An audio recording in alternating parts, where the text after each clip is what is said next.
너무나 기묘한 디자인의 트럭들이 있어서 장작을 운반하는 용도인지 다른 행성의 문명과 연락하려는 용도인지 알 수 없을 정도로 기이하다. 미학은 때때로 미스터리입니다. 오늘은 자동차 역사상 가장 화려한 구석을 살펴보며 모든 상업적 기계적 논리를 거스르는 15대의 차량을 보여드립니다. 1위를 유지하세요. 왜냐하면 아무도 합법이라고 믿지 않았던 육륜 비행기 픽업 트럭이기 때문입니다. 시작하자. 15번 인터내셔널 하베스터 C 시리즈. 클래식 픽업에 대해 이야기할 때 보통 포드, 쉐보레, 다찌라는 이름이 모든 관심을 차지하지만 수년간 미국 시골의 중추였던 브랜드가 있는데 오늘날에는 거의 아무도 그 가치를 제대로 인정받지 못합니다. 인터내셔널 하베스터는 주로 트랙터와 중장비 제작으로 알려져 있었지만 경량 픽업 트럭 분야에 진출하면서 도로 위에서 가장 강하고 독특한 차량들을 만들어냈습니다. 1960년대 초에 출시된 C 시리즈는 이 철학의 완벽한 예입니다. 경쟁사들이 더 유연하고 공기역학적인 라인을 추구하는 것과 달리 인터내셔널 하베스터 C 시리즈는 육안으로도 위협적인 거대하고 실용적인 외관을 유지했습니다. 드문 점은 내부 공학 때문입니다. 이 밴들은 중장비 트럭 기준에 맞게 제작되었습니다. V304와 V304-15로 알려진 엔진은 속도를 위한 것이 아니라 완전한 재조립 없이 수십 년간 일정한 토크를 유지하도록 설계되었습니다. C 시리즈는 공장 내장 사륜 구동과 견고한 내구성을 갖춘 등 경쟁 모델과 표준화하는 데 수년이 걸릴 옵션들을 제공했는데 이는 당시 포드가 고통스러웠을 지형을 주행할 수 있게 했습니다. 14번 파월 스포츠 외건. 자동차 사전에서 희귀성이라는 단어의 의미를 찾아보면 아마도 1950년대 중반의 파월 스포츠 외건 사진을 찾을 수 있을 것입니다. 이것은 아마도 업계에서 기업가 정신과 재활용에 관한 가장 놀라운 이야기 중 하나일 것입니다. 캘리포니아에 기반을 둔 파월 형제는 신차 가격이 급격히 상승하던 시기에 경제적이고 기능적인 픽업을 만들기로 결정했습니다. 그들이 한 일은 이전에 한 번도 없었던 일이었습니다. 1940년대 후반에 수천 대의 중고 플리머스 샤에시를 구입해 완전히 복원한 뒤 그 위에 강철과 유리 섬유로 완전히 새로운 차체를 만들었습니다. 그 결과가 스포츠 외건이었는데 깔끔한 라인과 레크리에이션 차량 콘셉트로 시대를 앞서간 듯한 트럭이었습니다. 이 픽업의 가장 이상하고 멋진 특징 중 하나는 뒤쪽에 숨겨진 수납 공간이 있었는데 긴 서랍처럼 바깥쪽으로 미끄러질 수 있었는데 낚싯대나 긴 도구를 운전실이나 메인박스 공간을 차지하지 않고 보관하도록 특별히 설계되었습니다. 1954년부터 1956년 사이에 약 1200대만 생산되었으며 이후 회사는 문을 닫았습니다. 플리머스 기계 부품을 사용해 수리가 용이했지만 독특한 차체는 시간이 지날수록 크게 손상되었습니다. 13번 스튜드베이커 챔피언. 스튜드베이커 브랜드는 대중을 종종 당황하게 만드는 아방가르드 디자인으로 항상 알려져 있었고 챔프 픽업도 예외는 아니었습니다. 1960년에 출시된 챔프는 픽업 트럭 시장에서 경쟁력을 유지하기 위해 자금이 바닥나던 회사가 절박하게 시도한 모델이었습니다. 이 공학적 해결책은 효과적이면서도 기이했다. 그들은 컴팩트 세단인 스튜드베이커 라크의 앞부분을 반으로 잘라내어 강철 후면 적재함이 달린 중장비 픽업 트럭 셰시에 부착했다. 이 조합은 챔프에게 독특한 외관을 부여했으며 다른 경쟁 픽업보다 훨씬 더 편안하고 세련된 실내를 자랑했습니다. 승용차 대시보드, 훨씬 부드러운 시트, 그리고 작업용 트럭보다는 자동차에 가까운 승차감을 갖추고 있었다. 하이브리드 출신임에도 불구하고 챔프는 지칠 줄 모르는 노동자였다. 6기통 엔진과 내구성으로 유명한 스튜드베이커의 강력한 8기통 엔진도 제공되었습니다. 하지만 이 모델이 희귀한 이유는 브랜드가 최종 사라지기 전 마지막 순간 중 하나였기 때문입니다. 챔프의 생산량은 제한적이었고 당시 많은 구매자들은 외관상 친근해 보이는 트럭에 대해 경계심을 가졌습니다. 하지만 이 구조물이 훨씬 더 큰 모델을 파괴할 수 있는 남용을 견딜 수 있다는 사실을 몰랐습니다. 오늘날 스튜드베이커 챔프는 적재 용량을 희생하지 않으면서 운전자의 편안함을 우선시하는 현대 픽업 트럭의 선구자로 기억되고 있습니다. 이 차량은 필요와 예산 부족에서 탄생했지만 결국 자동차 세그먼트 전체의 미래를 무의식적으로 결정하게 되었습니다. 오늘날 이를 보면 마지막 순간에도 가진 것들로 혁신을 이어온 브랜드의 회복력을 감탄하게 됩니다. 12번 쉐보레 카메오 캐리어. 1950년대 중반까지 화물 배는 조잡한 도구였으며 채석장과 농지에서의 학대를 견디기 위해 설계되었습니다. 쉐보레는 틀을 깨고자 하는 디자이너들의 지휘 아래 사업주들이 컨트리클럽 앞에서 자랑스럽게 운전할 수 있는 무언가를 제공할 때가 되었다고 판단했습니다. 이로써 쉐보레 카메오 캐리어는 1955년에 탄생했습니다. 이 트럭이 진정한 희귀함이자 역사적인 엔지니어링의 일부인 이유는 플리트 사이드로 알려진 매끄러운 패널 화물 박스 개념을 처음으로 도입했기 때문입니다. 당시 모든 픽업은 박스 외부에 팬더가 있어 실용적이면서도 앤티크한 느낌을 주었습니다. 쉐보레는 박스 측면을 유리 섬유 패널로 덮어 유려한 선을 구현해 실내 디자인을 우아하게 이어갔습니다. 이 차량은 현대의 고급 밴에 해당하는 차량이었습니다. 투톤 실내 장식, 레버라운드, 파노라마, 리어 윈도우, 그리고 주로 베레어 같은 고가 세단에서만 볼 수 있는 크롬 장식이 적용되었습니다. 기계적으로는 전설적인 265 입방인치 V8 엔진을 장착할 수 있었으며 동급 경쟁사들을 제치고 강력한 성능을 발휘했습니다. 아름다움에도 불구하고 당시 상업적으로는 실패한 것으로 보였는데 가격이 일반 픽업 트럭보다 거의 30% 더 높았기 때문입니다. 당시 노동자들은 일상 작업으로 긁힐 수 있는 유리 섬유에 추가 비용을 지불할 의향이 없었다. 오늘날 이 차량은 절대적인 희귀성에 이르며 모든 현대 럭셔리 밴의 할머니로 여겨집니다. 이 차량은 스타일과 강인함이 같은 샤에시 안에서 공존할 수 있음을 증명한 보석 같은 작품입니다. 11번 허드슨 픽업. 허드슨 브랜드를 생각하면 가장 먼저 떠오르는 것은 낮은 무게중심 세단으로 나스카 카테고리 첫 경기에서 우승한 것들입니다. 하지만 1946년 허드슨은 시장에서 가장 독특하고 진보된 픽업 트럭 중 하나를 출시했습니다. 허드슨 픽업은 개조된 트럭이 아니라 고급 세단의 길게 늘어진 샤이시 위에 실제로 제작되었습니다. 이로 인해 당시 다른 어떤 트럭도 꿈꾸지 못했던 독립 전륜 서스펜션이 추가되었습니다. 포드와 쉐보레 운전자들은 경직된 엑셀 때문에 요철을 만날 때마다 좌석에서 벌떡 일어났지만 허드슨 오너는 리무진에 필적하는 부드러운 승차감을 누렸습니다. 디자인도 화려했으며 크롬바와 팬더가 가득한 거대한 전면 그릴이 전면 대회에 자연스럽게 통합되었습니다. 실내는 고급 소재와 고급 비행기에서 나온 듯한 대시보드로 편안함을 보여주었다. 보닛 아래에는 부드럽고 높은 순항 속도를 무리 없이 유지할 수 있는 능력으로 유명한 직렬 6기통 엔진이 숨겨져 있었습니다.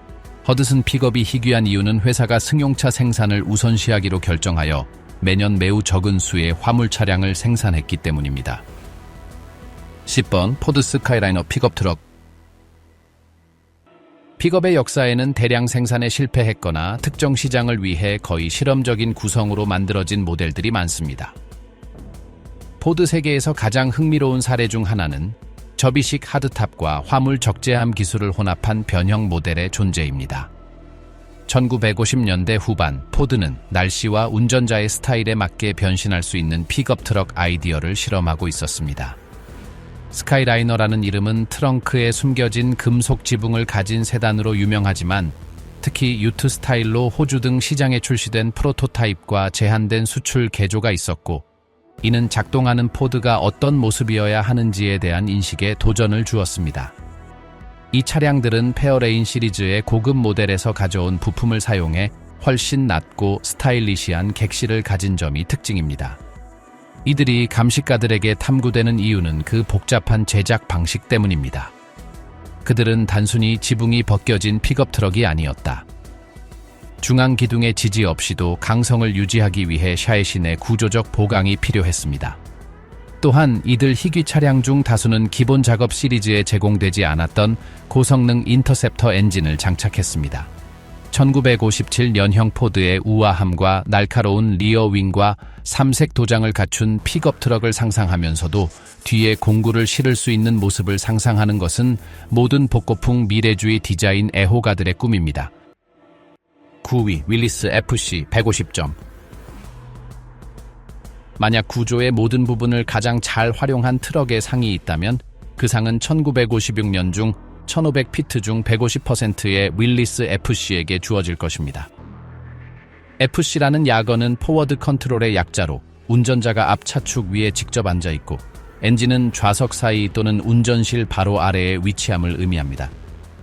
이 픽업은 생명을 가진 장난감 트럭처럼 보이지만 그 귀엽고 컴팩트한 외관 아래에는 군용 지프의 DNA가 숨겨져 있습니다.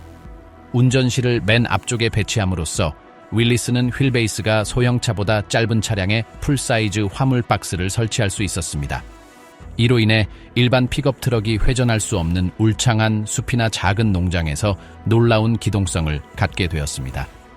이 상자가 매우 희귀한 이유는 그 설계가 물리 법칙을 너무나 거스르는 정도였기 때문에 상자가 비어 있을 때 갑자기 멈추면 자연스럽게 앞으로 기울어지는 경향이 있었기 때문입니다. 이를 해결하기 위해 공장은 후방에 무거운 철제줄을 설치해야 했다. 이런 세부 사항에도 불구하고 FC150은 사실상 파괴 불가능한 4기통 허리케인 엔진을 장착한 오프로드 괴물이었습니다. 오늘날 희귀한 이유는 임업 서비스, 공항, 산악 농장에서 극한 환경에서 유지 보수가 우선순위가 아니었기 때문입니다. 오늘날 특히 현대적 수정 없이 공장 구성을 유지하는 버전을 보는 것은 자동차 산업이 공간과 기능 문제를 해결하기 위해 차량 구조를 실험하는 것을 두려워하지 않았던 시절을 상기시켜 줍니다. 오늘날 이 디자인은 1950년대 우주 탐사 영화에서 가져온 듯하다. 8번 지프 코만치 스크램블러. 1980년대 초 지프는 모험적인 정신을 픽업 트럭의 적자의 용량과 컨버터블의 자유를 결합한 포맷으로 가져갈 때가 되었다고 판단했습니다. 이렇게 해서 1982년에 내부적으로 CJ8로 알려진 지프 스크램블러가 탄생했습니다. 이 차량은 현대의 안전 논리를 거부한 진정한 자동차 역사상 이례적인 존재입니다. 길게 뻗은 지프 샤에시를 가진 픽업 트럭을 상상해보세요.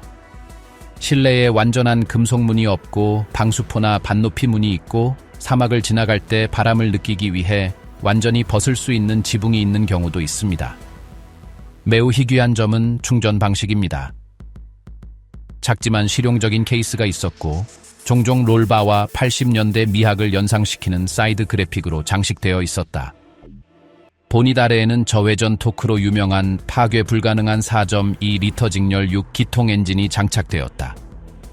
로널드 레이건 대통령 같은 유명인들이 목장에 하나 있었지만 스크램블러는 엄청난 베스트셀러가 되지는 않았습니다. 진지한 작업용 밴으로는 너무 작았고 일상용 차로는 너무 이상했다. 오늘날 극한 록 전투용으로 개조되지 않은 차량을 찾는 것은 거의 불가능해 지프 브랜드의 가장 장난기 있고 위험한 면을 대표하는 수집가들의 아이템이 되었다. 7번 다순 1200.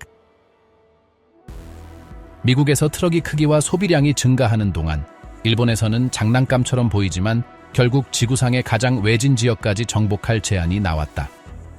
B시리즈 1000의 1200 다선백은 최대 효율의 정의입니다. 그 희귀성은 미래지향적인 디자인 때문이 아니라 놀라운 내구성과 강도에서 비롯됩니다. 1.2리터의 A시리즈 엔진을 장착한 이 작은 거인은 60마력 조금 넘는 출력을 냈다. 하지만 무게가 매우 가벼워서 거의 반톤을 불평 없이 운반할 수 있었습니다. 이 차량은 라틴 아메리카와 동남아시아 대부분을 운행했으며 드라이버와 기본 렌치 몇 개만으로 수리할 수 있는 정비사들에게 큰 인기를 끌었습니다. 오늘날 열정가들에게 특별한 이유는 그 기계적 순수성입니다. 파워 스티어링도 없고 파워 브레이크도 없으며 후륜우동 덕분에 놀랍도록 운전하는 재미가 있습니다. 많은 나라에서 이 트럭들은 과일 시장과 농촌 지역에서 극도로 이용되었기 때문에 전시 중인 표본을 찾는 것은 건초더미에서 바늘을 찾는 것과 같습니다. 이는 적을수록 더 좋았던 시대의 증거이며 일본 공학이 한나라 경제를 움직이기 위해 8기통 엔진이 꼭 필요하지 않다는 것을 증명한 사례입니다. 6번 셸비 다치 다코타. 1989년 포드를 국제 레이싱 지도에 올려놓은 전설적인 캐롤 셸비는 예상치 못한 세그먼트, 즉 중형 픽업 트럭에 주목했습니다. 당시 다찌 다코타는 수능적이었지만 지루한 차량이었습니다. 셸비는 개선 비결이 단순하지만 급진적이라고 판단했다. 원래 4기통과 6기통 엔진용으로 설계된 구획에 5.2리터 V8 엔진을 압축하는 것이었다. 이 차량은 현대 최초의 고성능 픽업 트럭이었습니다.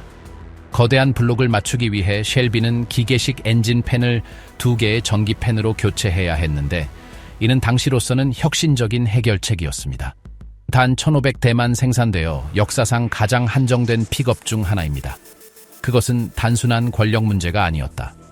셸비 다코타는 독특한 흰색 또는 빨간색 도장의 장식 줄무늬, 특수 합금 휠, 시트에 셸비 엠블럼이 수놓인 실내 장식을 갖추고 있었습니다.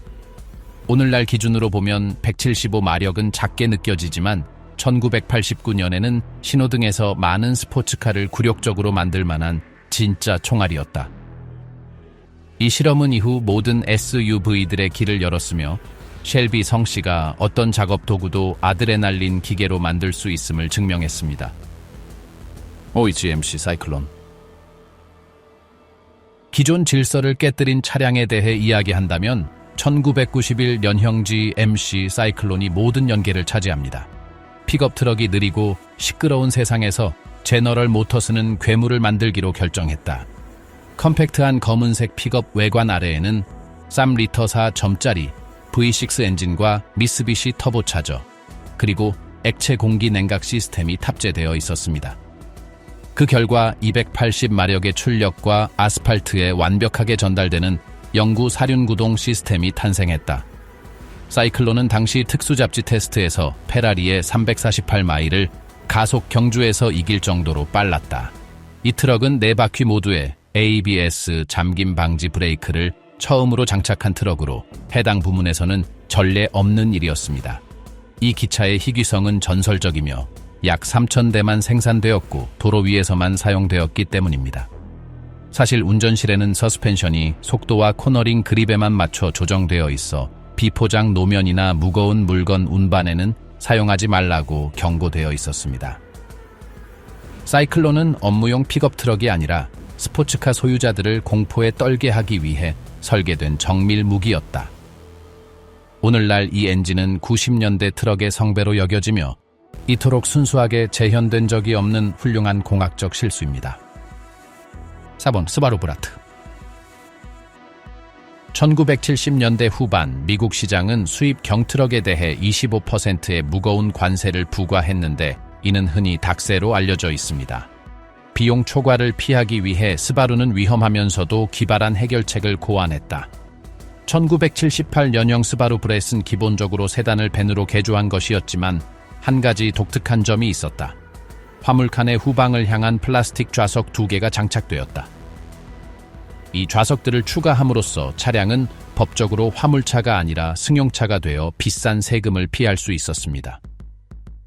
이 좌석들은 롤러코스터의 옆 손잡이와 비슷한 측면 손잡이를 가지고 있었는데 차량이 움직이는 동안 타는 것은 극한의 경험이었습니다. 이 법적 호기심을 넘어 브렛은 사륜 구동과 매우 낮은 무게중심을 가진 박서 엔진을 갖춘 뛰어난 기계였습니다.